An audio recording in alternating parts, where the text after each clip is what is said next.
Did you know that more than 1 billion people use Facebook each day? That's just under 1/7 of the world's population, and it's the same for gaming. Over 1 billion people play games each day. This is a huge amount of online interactivity, especially compared to 20 years ago, when social media didn't exist and gaming was a very limited form of entertainment. Now we don't even stop and think about being online.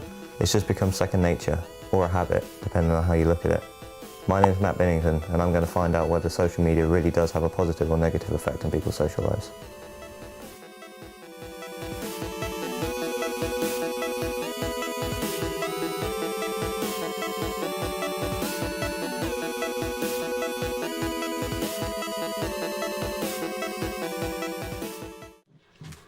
Gaming and social media plays a large part in my social life.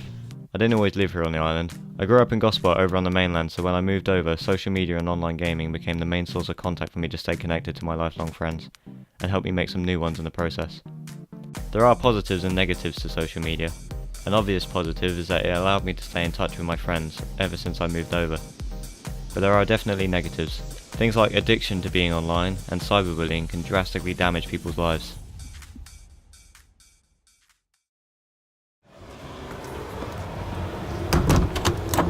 The answer I want to find, however, is whether excessive use of these mediums can be proven to hinder the ability to have a physical relationship with someone. This is my younger brother Adam, and he loves playing his Xbox. Adam is 11 and therefore too young to have a Facebook or a social media account such as Twitter. However, gaming is and has been a large part of his everyday life for many, many years, so I'm going to ask him to see whether he feels that this has hindered his social life or not. What do you use gaming for, and how often? I use gaming for entertainment and fun. I talk to my friends or play with them, or I play alone, usually on games that I think are fun, and I do use it a lot, mostly every day. Do you use gaming for anything else? We do team building and we use it for education and fun. In your own opinion, do you think that gaming is good or bad for your social life? For me, I would say good, because that's the only thing I use it for. I only use it for gaming and friends, but it's a good way to chat with them and talk about things over the weekends or stuff. Do you think that maybe you could do the same if you went out and met them? Yes, I think that'll be the same, but in more person-to-person, face-to-face type of interactions instead of just talking over mics. So Adam feels that gaming, at least for him, has had a positive effect on his social life as it keeps him in contact with his friends outside of school. But we need to take a look at the larger picture. People who are perhaps older and have experienced gaming and its effects for longer than Adam has. So I've come to game in Newport to attend a midnight launch of a game called Fallout 4, a game with a surrounding conception that no gamer after this release will have a social life. A joke, of course, but we shall see. I did request permission to film inside game on the midnight launch, however they politely declined, but they were okay for us to interview some gamers as they left.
So that was pretty much the response I was expecting. I was expecting them to be more leaning towards gaming as a positive because they're all gamers. But I just found it interesting how they were contradicting themselves a little bit with saying it was a positive on their social life and communicating with others, but one of them said that excessive gaming could lead to people becoming hermits, and that kind of sort of confirms the conception of games like Fallout 4 making people more isolated. I mean, my personal experience, I've never been overly excessive with gaming. I like to game. It helps me stay in contact with my friends, but I've never isolated myself away from other people in the real world to just play a game and play it excessively. So depends on the person, really. I mean, I've never booked time off work and told people I'm not going to see them just because I'm playing a game. So maybe that's just where the dangers lie. Although gaming is a massive part of how my friends and I stay in contact, an even bigger part of our interactions through social media, I want to look at its effects on people's social skills and whether it has a positive or negative effect. I put a poll out on this film's Facebook page to gather information from the people about how they value and view social media personally. 90% of the people who answered the survey said that they would prefer a world with social media, and 80% of them said that they are connected to social media sites for most of the day, while at the same time, 70% believe that social media is having a negative effect on their social skills. If people really believe that social media is having a negative effect on our physical interactions, then why does a seventh of the world's population still use social media each day? To find out more, I've come to the Isle of Wight College sixth form to speak to Hayley, a sociology tutor, to see what she has to say.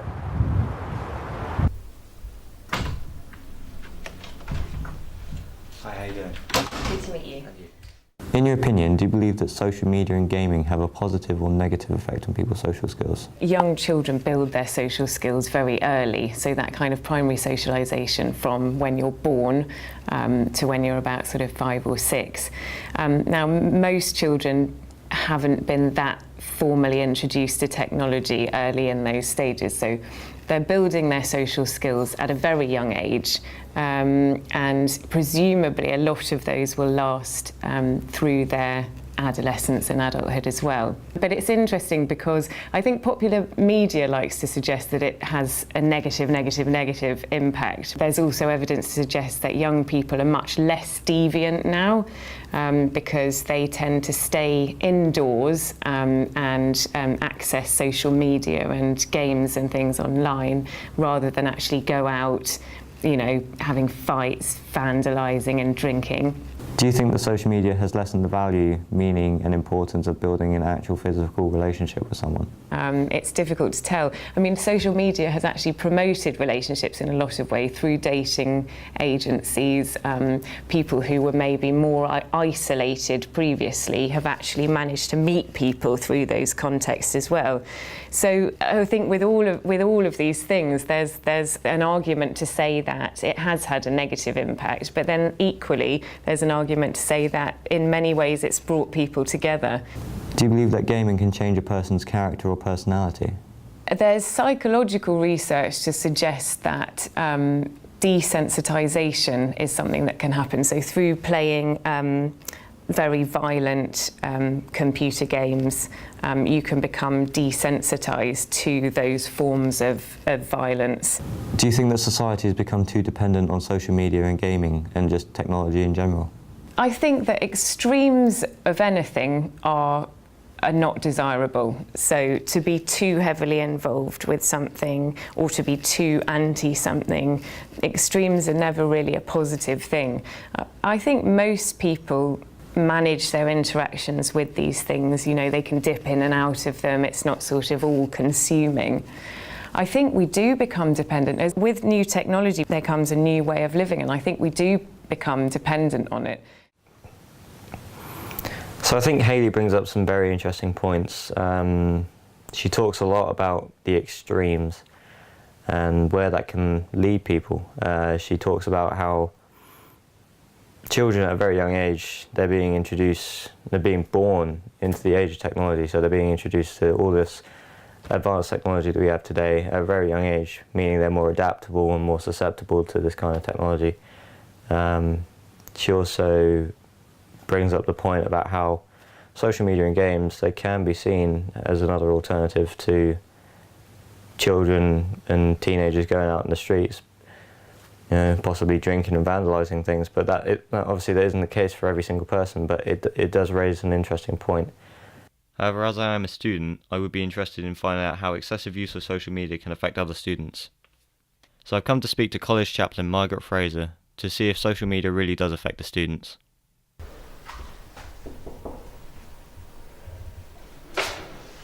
Hey, how are you? Hello, come in, please. Do you think the amount of time students spend on social media has any effect on their work ethic or the quality of work that they produce? It's a very difficult question to be definite about. I think there's a danger, perhaps with some older people, of almost demonising social media. We tend not to be upset if a young person goes into a room and reads a book for a long time or plays sport. I think one of the problems with social media is that it's around 24 hours a day. So if someone's constantly connected, got their phones on, have it by their bedside, waking them up at night so they're not getting sleep, it's how often it's used, but in itself, no, I don't think it has. As a personal tutor, have you experienced anyone who's been badly affected by social media, such as cyberbullying? Yeah, it is a problem. We don't have a massive problem with high-level cyberbullying, but it's very, very common. And I think one of the problems is it's open to lots of people joining in and having a go. And I think the other real problem with any kind of internet bullying is, again, it's 24 hours. So you might be having a rough time at college, but with cyberbullying, it can be 24 hours in your bedroom, in your personal space, and I think that can be quite hurtful, and people in extreme cases will self-harm, and I think there's been some high-profile, even suicide cases. It can be really, really negative, yes. So Margaret seems to believe that the dangers of excessive exposure to social media is down to the people themselves. She also mentioned the idea of older generations demonising social media and its effect on the youth today. So let's see what the public have to say on this issue.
So most believe that social media has more of a negative impact on our social lives than positive. But does social media have any key benefits? So maybe Paul McKillop here at the Isle of Wight College could shed some light on the possibility that social media is beneficial for students. From an educational standpoint, do you believe social media can be beneficial to students? Absolutely. More and more I'm finding that students are actually taking the initiative and using it themselves rather than being instructed to use it. Lots of little Facebook help groups being set up, pages that are relating to units in the course. Absolutely. And I think the separation of groups has been reduced by the fact that students across different cohorts can link to each other much more easily than they used to. So much easier when I need to bring them together. They're not all strangers. As an IT tutor, do you use social media to any degree in your lessons? I do, but perhaps not as much as you might expect. I use two tools, principally Twitter and YouTube. And for Twitter, what I do is I create hashtags which give people information about assignments that are underway, and they can look for clues without giving the whole answer away. I might suggest something that I've discovered on the internet that might be useful to them in their research. I also pose tasks by Twitter, and that's quite interesting. It's quite good fun. And I'll walk into a classroom and say, check your Twitter, there's a task set on this hashtag. But the more interesting one that I use is actually YouTube. But a lot of what we do is very practical, and we're asking people to learn skills in programming and database design for me. And so rather than teaching entirely in the classroom, when you've got a group of people who are coming from disparate backgrounds and have different skill sets and are going at different paces, you create a video which is in fact the lesson. And you ask the students to watch that lesson before the appointed lesson starts. You walk into the classroom and say, did anyone have any problems with the video? And you only deal with the problems. Why go over something that they understand? It's a waste of their time. With your experience in IT, what's your general opinion of social media? Like everyone else, I see it as a huge boon in many ways, but I also see the threats. There is an increased risk of cyberbullying, there's an increased risk of grooming, there's an increased risk of spoofing, spamming, all those other things. And I do see that negative side, but I tend to think that the people who complain about the negatives more are those who don't fully understand how it works, and they don't fully understand the capacity that the younger generation have in order to use it sensibly. This is the first generation where there has always been an internet for as long as they've been alive, and that's very exciting. So they're using it a different way, and the judgments that older people make don't reflect the current knowledge that a lot of young people have. In the positive side, it is breaking down barriers hugely. I'm starting a project now, just at the minute, working with some students in Ecuador. And we're going to get my computing students to teach some Ecuadorian students some English. And in return, the Ecuadorian students are going to teach my students some Spanish. And do you believe social media is beneficial to us as a social medium? Yes, I do. I think the greater good is done. And going back to those risks that we just talked about, I think there are some risks. But I have confidence that people who use it are learning how to use it well.